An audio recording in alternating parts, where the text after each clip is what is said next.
A northern BC family expected to be celebrating the birth of a child today. Instead, they're grieving and demanding answers after a woman in labor was turned away from Kitimat Hospital. She later delivered a stillborn baby. The family is alleging she was the victim of racism. And now officials have launched a review. CTV's Ben Milger has the story.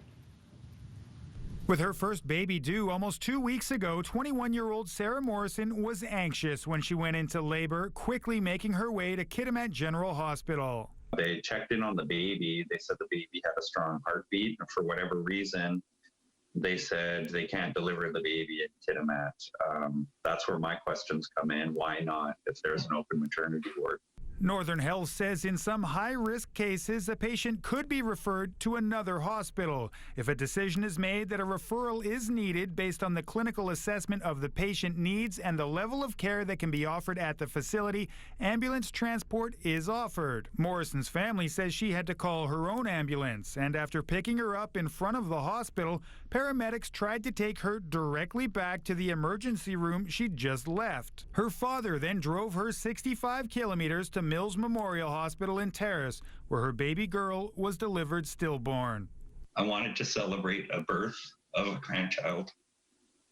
This is traumatic for me. This is traumatic for my family. The family accuses Kitimat emergency room staff of racial insensitivity and believe Morrison was told to go to Terrace because she's Indigenous, a possibility the health minister does not deny. We acknowledge that systemic anti-Indigenous racism exists in BC, and while some steps have been taken to make healthcare safe and accessible, there is much, much, much more to do. The family is left wondering if the baby would be alive if doctors in Kitimat had attempted to deliver it.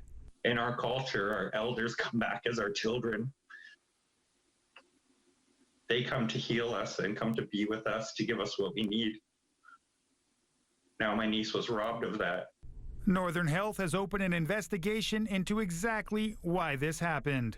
Ben Milger, CTV News, Vancouver.